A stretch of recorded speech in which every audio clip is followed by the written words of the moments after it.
Lezione 1. Trasformazioni ecologiche della casa. Quali modifiche ecologiche hai apportato alla tua casa? Ho iniziato con semplici aggiustamenti energetici. Quale regolazione hai effettuato per prima? Ho sostituito le lampadine a incandescenza con quelle a LED. Questo ha ridotto le tue bollette dell'elettricità? Ha ridotto sensibilmente i consumi ogni mese. Cosa è successo dopo l'ammodernamento dell'illuminazione? Ho migliorato l'isolamento di porte e finestre. Hai sigillato le fessure e aggiunto delle guarnizioni? L'ho fatto e il comfort interno è migliorato immediatamente. Hai aggiornato il tuo impianto di riscaldamento? Ho installato un termostato programmabile. Consente di risparmiare energia programmando le temperature? Riduce le ore di riscaldamento e raffreddamento non necessarie. Avete preso in considerazione le fonti di energia rinnovabile? Sì, ho fornito consulenza sull'installazione di pannelli solari sul tetto. Alla fine avete installato i pannelli solari? Ho installato un sistema modesto per coprire l'uso diurno. I pannelli richiedevano permessi o ispezioni? Erano necessari permessi e un'installazione professionale. Quanto tempo ci è voluto prima che il sistema si ripagasse da solo? I tempi di ammortamento variano, ma i risparmi sono iniziati rapidamente. Hai modificato le tue abitudini di utilizzo dell'acqua? Ho installato soffioni doccia e rubinetti a basso flusso. Hai regolato anche il sistema di scarico del VC? Ho sostituito i vecchi VC con modelli a doppio scarico. Raccogli l'acqua piovana per irrigare il giardino? Ho installato un serbatoio per raccogliere l'acqua piovana che scorre dal tetto. Come si utilizza l'acqua raccolta? Lo uso per innaffiare le piante e pulire le aree esterne. Hai già iniziato a utilizzare prodotti per la pulizia ecologica? Ho sostituito i prodotti chimici aggressivi con detergenti biodegradabili. A volte prepari detersivi fatti in casa? Preparo delle semplici soluzioni di aceto e bicarbonato di sodio.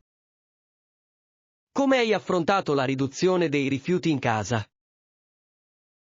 Ho creato un sistema chiaro per il riciclaggio e il compostaggio. Compostate gli scarti di cucina in casa o all'aperto? Faccio il compost in un contenitore all'aperto e utilizzo un piccolo sistema di raccolta all'interno. Il compostaggio ha ridotto il volume dei tuoi rifiuti? Ha ridotto i rifiuti destinati alla discarica e ha migliorato il terreno del mio giardino. Hai modificato le tue abitudini di acquisto? Do priorità ai beni durevoli e acquisto meno frequentemente. Acquistate articoli di seconda mano o ricondizionati? Spesso scelgo mobili ed elettrodomestici di seconda mano di alta qualità. Come si valuta l'efficienza energetica degli elettrodomestici? Verifico le etichette energetiche e confronto i costi operativi a lungo termine. Hai sostituito un vecchio frigorifero o una vecchia lavatrice? Ho sostituito un vecchio frigorifero con un modello ad alta efficienza. Hai anche modificato le tue abitudini di lavaggio? Faccio il bucato a pieno carico in acqua fredda e, quando possibile, lo lascio asciugare all'aria. Hai modificato le tue abitudini culinarie in ottica di sostenibilità? Per ottimizzare i tempi, utilizzo una pentola a pressione e un piano cottura a induzione. Pianificate i pasti in modo da ridurre gli sprechi alimentari? Pianifico i menù settimanali e congelo le porzioni in eccesso. Hai mai coltivato qualcosa da mangiare in casa? Mi prendo cura di un orto e di fioriere di erbe aromatiche. I giardini in vaso sono adatti agli spazi ridotti. Sono perfette per balconi e piccoli cortili. Avete apportato modifiche al paesaggio per renderlo più sostenibile. Ho piantato specie autoctone che richiedono meno acqua e cure. Le piante autoctone sostengono la fauna selvatica locale. Attirano gli impollinatori e migliorano la biodiversità. Avete apportato modifiche al tetto o alle superfici per ridurre il calore. Ho dipinto il tetto con un colore riflettente e ho aggiunto degli alberi che offrono ombra. Gli alberi che offrono ombra riducono il fabbisogno di raffreddamento in estate. Contribuiscono ad abbassare la temperatura interna e a ridurre l'utilizzo dell'aria condizionata. Avete migliorato la ventilazione per la qualità dell'aria interna. Ho installato ventilatori con recupero di energia in aree strategiche. Questi sistemi consentono lo scambio di aria viziata e al contempo il risparmio energetico. Trattengono il calore e al contempo immettono aria fresca in modo efficiente. Avete cambiato la pavimentazione o i materiali per motivi di sostenibilità. Ho scelto legno di recupero e finiture a basso contenuto di VOC, composti organici volatili. I materiali a basso contenuto di VOC migliorano la salubrità degli ambienti interni. Riducono l'esposizione alle sostanze chimiche e migliorano il comfort. Avete installato finestre con doppi o tripli vetri. Ho installato finestre con doppi vetri nelle stanze più vecchie. Ciò ha influito sul riscaldamento e sul controllo del rumore. Ha migliorato le prestazioni termiche e ridotto il rumore stradale. Hai installato dispositivi smart home per risparmiare energia. Utilizzo prese intelligenti e sistemi di monitoraggio del consumo energetico. Monitorate il consumo energetico in tempo reale. Monitoro gli schemi e modifico il mio comportamento di conseguenza. Come avete affrontato il problema del controllo dell'illuminazione per ottimizzarne l'efficienza? Ho installato sensori di movimento nelle stanze usate raramente. I timer e i sensori riducono lo spreco di energia elettrica. Impediscono che le luci vengano lasciate accese inavvertitamente. Avete regolato il drenaggio del tetto per garantirne la sostenibilità. Ho aggiunto pavimentazione permeabile e canali di drenaggio biologici per gestire il deflusso delle acque piovane. Le superfici permeabili riducono il rischio di allagamenti. Consentono all'acqua di infiltrarsi e riducono la pressione sulle tubature di scarico. Avete valutato le opzioni di finanziamento ecocompatibile per i lavori di ristrutturazione. Ho effettuato ricerche su incentivi e programmi a basso interesse per interventi di efficientamento energetico. Hai ricevuto rimborsi o crediti d'imposta. Ho avuto diritto a incentivi locali per l'isolamento termico e l'installazione di pannelli solari. Come avete selezionato gli appaltatori per i progetti ecocompatibili? Ho verificato l'esperienza, le certificazioni e le referenze dei clienti. Hai coinvolto i membri della famiglia in abitudini sostenibili. Ho insegnato a tutti in casa semplici abitudini quotidiane. Come si mantiene alta la motivazione per le pratiche ecocompatibili? Mi pongo obiettivi misurabili e celebro i traguardi raggiunti. Misurate l'impatto ambientale dei cambiamenti. Monitoro le bollette di energia elettrica e acqua e stimo la riduzione delle emissioni di carbonio. Hai mai incontrato resistenza da parte di vicini o familiari in merito a eventuali cambiamenti? Alcuni si sono opposti ai costi iniziali, ma i risparmi e i benefici li hanno convinti. Alcuni cambiamenti hanno suscitato polemiche nella vostra comunità. Sono sorti dibattiti sulla visibilità dei pannelli solari e sull'estetica delle piante autoctone. Come avete affrontato le preoccupazioni della comunità? Ho condiviso dati, organizzato sessioni informative e promosso il dialogo. Sostieni una maggiore sostenibilità a livello di quartiere. Organizzo laboratori e sostengo gli orti comunitari. Avete integrato i principi dell'economia circolare nella vostra casa. Riutilizzo gli oggetti, riparo i vestiti e pratico il consumo consapevole. Utilizzate modelli di sharing economy per gli strumenti che usate raramente. Prendo in prestito gli attrezzi da una biblioteca locale di oggetti. Come avete gestito l'illuminazione degli spazi esterni in modo sostenibile? Ho installato luci solari da giardino e luci di sicurezza con sensore di movimento. Le luci solari forniscono un'illuminazione adeguata per garantire la sicurezza. Sono efficaci per i percorsi pedonali e per l'illuminazione ambientale. Avete integrato un sistema di ricarica per veicoli elettrici nella vostra abitazione. Ho installato una stazione di ricarica di livello 2 in previsione di una futura auto elettrica. La ricarica domestica richiede aggiornamenti all'impianto elettrico. Era necessario un elettricista per garantire la sicurezza della capacità e del cablaggio. Monitorate l'impatto del ciclo di vita dei prodotti che acquistate. Prendo in considerazione la durabilità, la riparabilità e le opzioni relative alla fine del ciclo di vita. Avete scelto mobili modulari per ampliarne la funzionalità. Preferisco i progetti modulari e facilmente riparabili.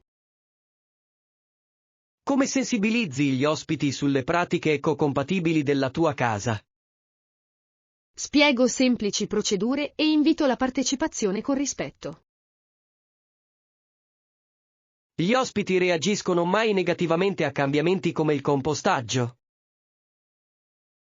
Inizialmente alcuni sono scettici, ma spesso ne apprezzano i vantaggi. Hai ridotto l'uso di plastica monouso in casa. Ho eliminato posate, piatti e contenitori per cibo da asporto usa e getta.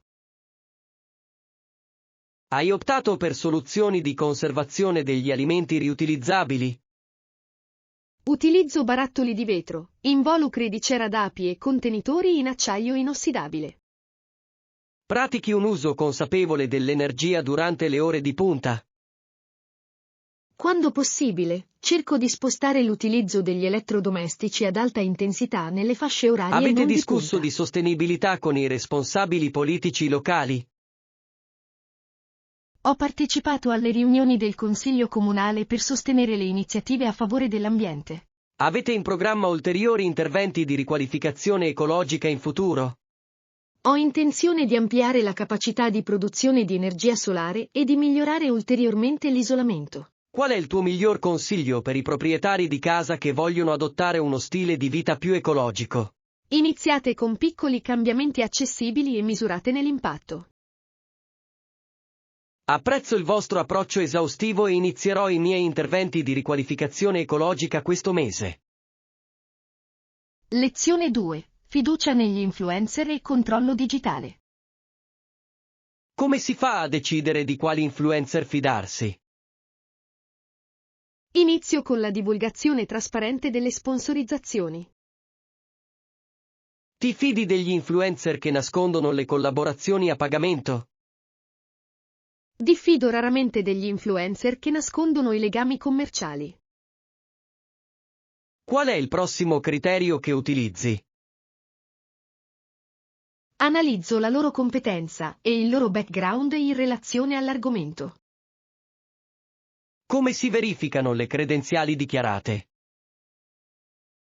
Cerco collegamenti con istituzioni, pubblicazioni e profili verificabili. Dai importanza ai risultati comprovati a lungo termine? Sì, una qualità costante nel tempo accresce la credibilità. Come si valuta l'accuratezza dei contenuti? Verifico le loro affermazioni confrontandole con fonti primarie e testate autorevoli. Prendi in considerazione metriche di coinvolgimento come il numero di follower? Li considero con cautela perché i numeri possono essere manipolati. Come si individuano i dati manipolati? Cerco picchi improvvisi, bassa qualità dei commenti e schemi tipici dei bot. Leggete i commenti per valutare la reazione del pubblico.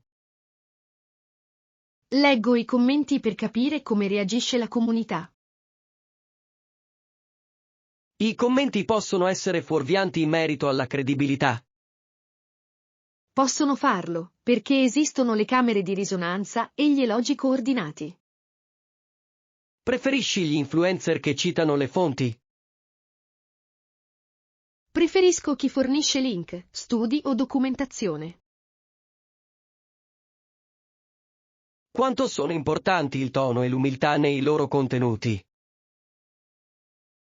Umiltà e apertura alla correzione dell'integrità del segnale.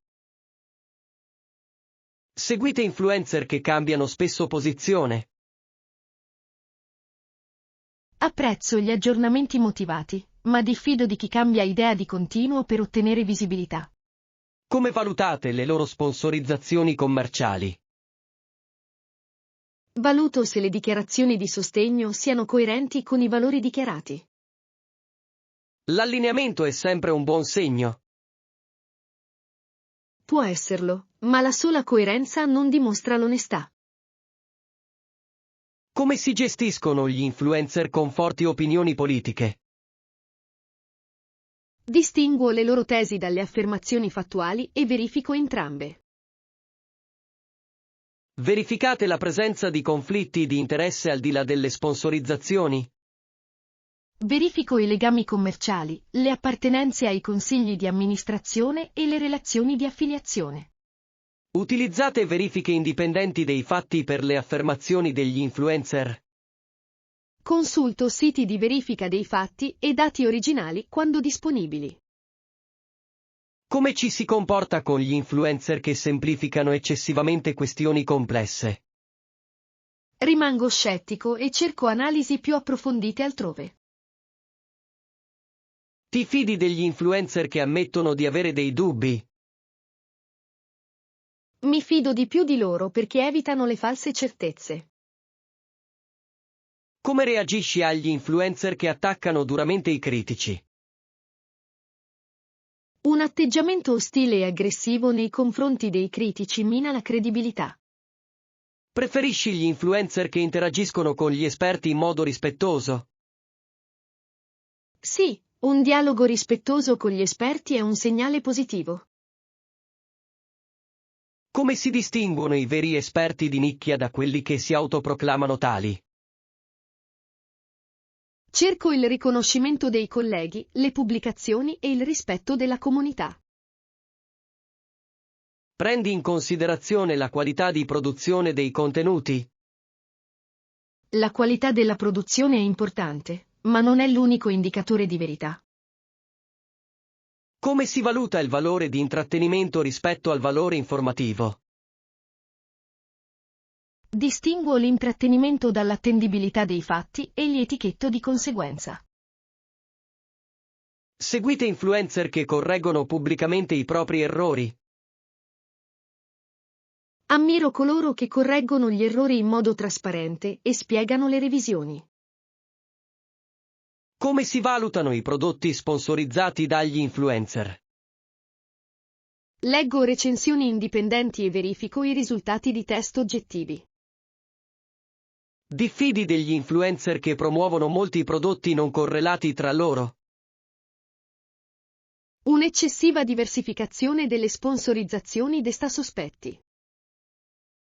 Come si valuta la sensibilità culturale nei contenuti degli influencer? Osservo se consultano le comunità interessate e se mostrano rispetto. Valutate gli influencer in base alla diversità e all'inclusione presenti nelle loro reti. Prendo atto se danno risalto a voci e prospettive diverse. Come si verificano le affermazioni riguardanti la salute e la medicina? Consulto riviste mediche, agenzie sanitarie ufficiali e professionisti abilitati. Eviti gli influencer che fanno promesse mediche eclatanti. Evito chiunque prometta cure miracolose o risultati garantiti. Come si gestiscono gli influencer che sfruttano la paura o l'indignazione per ottenere visualizzazioni? Sono cauto, perché il sensazionalismo spesso sacrifica le sfumature. Preferisci gli influencer che presentano un quadro equilibrato di vantaggi e svantaggi?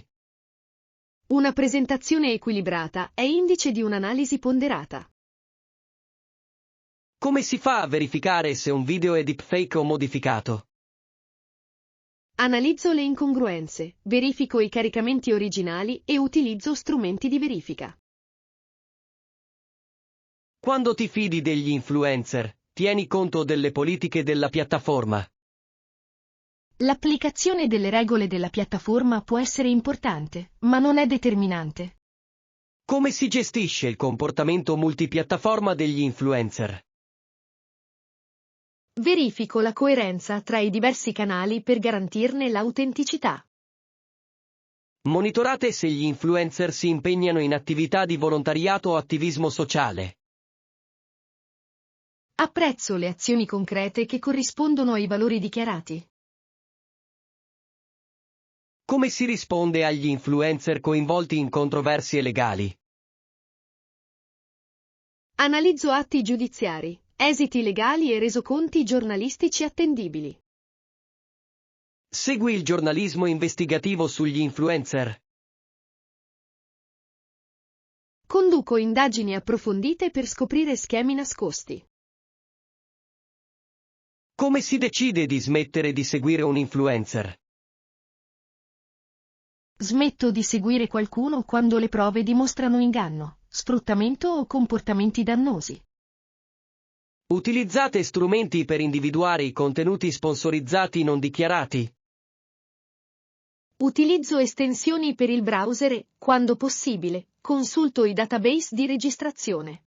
Come si insegna agli studenti a valutare le fonti di informazione? Fornisco liste di controllo, esempi ed esercitazioni pratiche per la verifica delle affermazioni. Incoraggi lo scetticismo senza però cadere nel cinismo. Sì, uno scetticismo sano pone domande pur rimanendo aperto alle prove. Come si può valutare il carisma rispetto alla sostanza? Il carisma attira l'attenzione, ma la sostanza conquista la fiducia. Hai preso in considerazione il modello finanziario dell'influencer? Valuto se gli incentivi economici possano influenzare i contenuti. Come si valutano i micro-influencer rispetto alle celebrità? I micro-influencer possono offrire una certa fiducia in una nicchia specifica, ma richiedono comunque lo stesso livello di controllo. Segui influencer che collaborano con esperti. La collaborazione con esperti qualificati accresce la credibilità. Come si verificano le traduzioni o i contenuti non in inglese? Mi avvalgo di traduttori fidati ed esperti di relazioni interculturali. Fai attenzione ai richiami emotivi manipolativi. Critico la manipolazione emotiva e cerco riscontri basati sui fatti. Come si distingue la satira dalla disinformazione?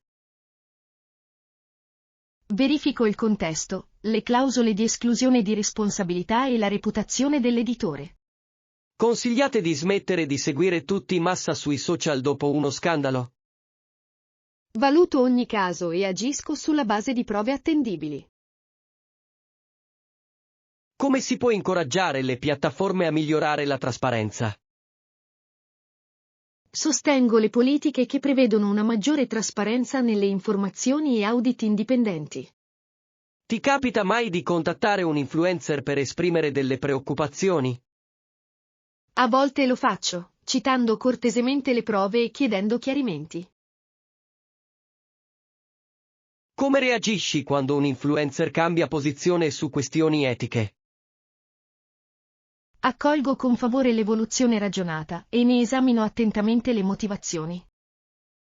Ritieni che gli influencer possano avere un impatto complessivamente positivo sul dibattito pubblico? Possono esercitare un'influenza positiva quando sono responsabili e basate su prove concrete. Qual è una regola pratica che consiglieresti a tutti di seguire? Verifica le affermazioni, richiedi la divulgazione di informazioni e dai priorità alle prove indipendenti. Applicherò questa regola e promuoverò un'attenta valutazione delle persone influenti. Lezione 3. Il viaggio indimenticabile. Qual è stata la tua esperienza di viaggio più memorabile? Si è trattato di un viaggio attraverso 3 paesi in un mese. Quali paesi hai visitato durante quel viaggio? Ho visitato il Portogallo, il Marocco e la Spagna. Come hai fatto a pianificare un itinerario così ambizioso? Ho studiato attentamente itinerari, stagioni e punti di interesse culturale. Hai viaggiato da solo o in compagnia? Ho viaggiato per lo più da solo e ho incontrato gente del posto lungo il percorso. Perché hai scelto di viaggiare da sola per quel viaggio? Viaggiare da soli offriva libertà e profonde opportunità di riflessione personale. Come hai superato le barriere linguistiche? Ho imparato frasi chiave e ho usato gesti di cortesia. Questo approccio ha aperto nuove prospettive. Ciò ha portato a inviti a pranzi e cene in famiglia e a conversazioni autentiche. Qual è il momento più memorabile del Portogallo? Una passeggiata all'alba lungo le scogliere a picco sull'Oceano Atlantico. Che effetto ti ha fatto quell'alba? La luce ha cambiato la mia prospettiva e mi ha dato una sensazione di rinascita. Qual è il ricordo più caro che conservi del Marocco? Una notte in un accampamento nel deserto sotto un cielo stellato infinito. Il silenzio del deserto ti ha insegnato qualcosa? Il silenzio ha rivelato come le piccole preoccupazioni si perdano di vista negli spazi immensi. Come sono state le interazioni con gli ospiti marocchini? Erano persone calorose, generose e orgogliose delle loro tradizioni. Cosa hai imparato dalla cucina locale? Le spezie uniscono storia e narrazione in ogni piatto condiviso. Quale esperienza ha caratterizzato il tuo periodo in Spagna? Un'esibizione di flamenco improvvisata in un vecchio quartiere. Che sensazioni ti ha suscitato quella performance? È stata un'esperienza cruda, urgente e profondamente umana. Ci sono state delle difficoltà inaspettate durante il viaggio? Scioperi ferroviari e improvvise condizioni meteorologiche hanno costretto a modifiche dell'ultimo minuto. Come avete gestito questi disagi? Sono rimasto calmo, ho adattato i piani e ho chiesto aiuto quando necessario.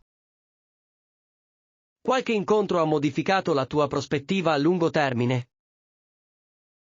Una conversazione con un artigiano anziano mi ha insegnato la pazienza e l'importanza della maestria.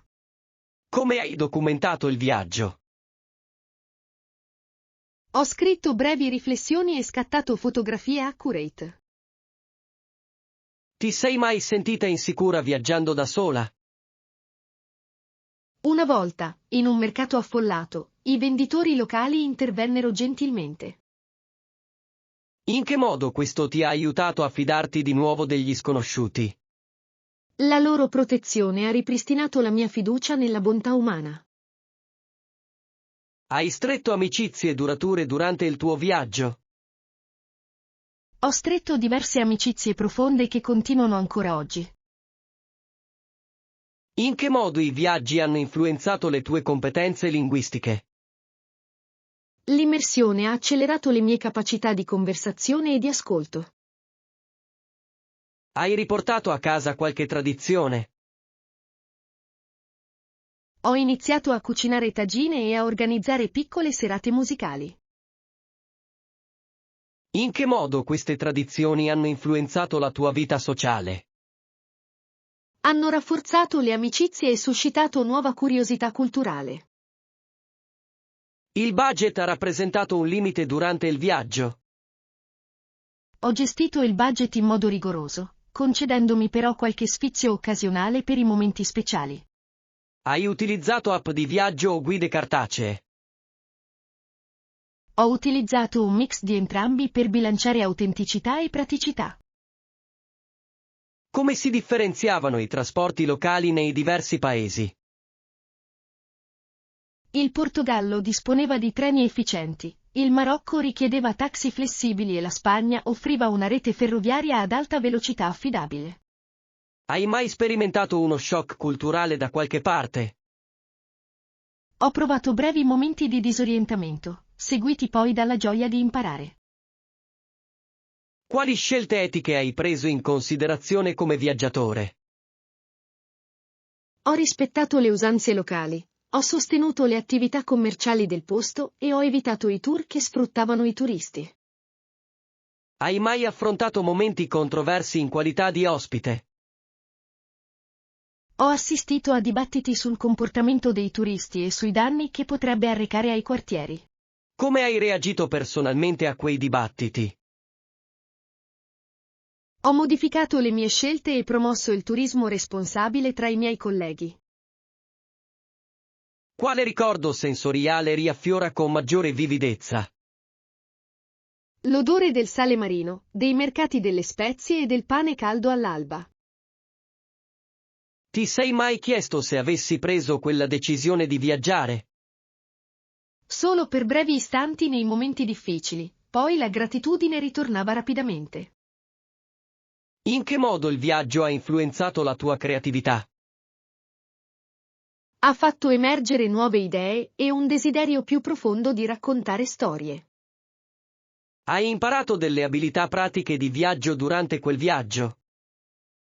Ho imparato a orientarmi, a contrattare con rispetto e a pianificare le emergenze. Qual è stato l'errore che ti ha insegnato di più?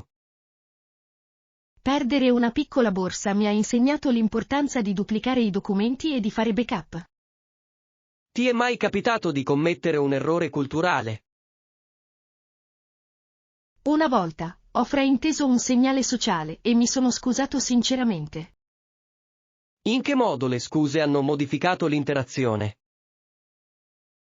L'umiltà ha trasformato l'imbarazzo in un apprendimento reciproco. Hai conservato dei souvenir di quel viaggio? Ho conservato alcuni oggetti artigianali e molte fotografie. Quale souvenir ha il significato più profondo? Un piccolo pezzo di stoffa tessuto, donato da un artigiano e accompagnato da una storia. Come condividete le vostre esperienze di viaggio con gli altri? Racconto storie brevi e vivide e incoraggio le domande a fornire il contesto necessario. Il viaggio ha influenzato la tua carriera o i tuoi studi? Ha ispirato ricerche sulla conservazione culturale e sulle economie artigianali. Consiglieresti un viaggio simile a chi sta imparando l'inglese? Sì, perché viaggiare offre un linguaggio vivo e un contesto culturale. Come hai gestito i momenti di solitudine? Ho scritto lettere, ho telefonato a casa e ho accettato inviti a cena. Hai mai avuto la sensazione che viaggiare fosse un lusso che non potevi giustificare? Ho considerato il costo opportunità, ma le lezioni apprese si sono rivelate inestimabili. In che modo le feste locali hanno plasmato i tuoi ricordi? Le feste rivelavano i valori comunitari e creavano ritmi indimenticabili. Hai fotografato tutti i luoghi che hai visitato? Ho scattato foto in modo selettivo per rimanere presente in alcuni momenti. Come si è evoluto nel tempo il ricordo di quel viaggio? È diventato più completo e significativo a ogni racconto. Quale osservazione controversa hai fatto sul turismo? Il turismo di massa, se non gestito con attenzione, può cancellare la vita locale. Come dovrebbero reagire i viaggiatori a questa preoccupazione? Viaggia in modo responsabile, ascolta le voci locali e sostieni le pratiche sostenibili. Quale lezione finale ti ha insegnato il viaggio? Apertura mentale, umiltà e il coraggio di essere curiosi sono requisiti indispensabili per chi viaggia. Il viaggio più memorabile è stato in una singola città che ha trasformato le mie convinzioni. Quale città ha cambiato così profondamente le tue convinzioni? Era una città che fondeva strade antiche con un'arte moderna dirompente. In che modo l'arte ha influenzato la tua percezione della città? L'opera d'arte metteva in discussione le narrazioni consolidate e richiedeva un coinvolgimento attivo. Hai incontrato persone che hanno cambiato la tua visione del mondo lì? Ho incontrato giovani attivisti, artigiani anziani e viaggiatori che discutevano animatamente. Quei dibattiti sono stati rispettosi o accesi? Spesso erano discussioni accese, ma oneste e illuminanti. La città è mai sembrata pericolosa? A volte, tuttavia, l'energia creativa ha prevalso sulla paura. Quale contraddizione culturale hai notato in modo più evidente? Ricchezza e povertà coesistevano nello stesso quartiere. In che modo questa contraddizione ha influenzato le vostre conversazioni? Ha imposto discussioni franche sulla disuguaglianza e sulla responsabilità. Hai cambiato qualche abitudine al ritorno dal viaggio? Ho iniziato a sostenere gli artigiani locali e a fare volontariato per cause culturali. Viaggiare è ormai diventata una pratica abituale per te? Pianifico i miei viaggi con l'intento di imparare, non semplicemente di vedere.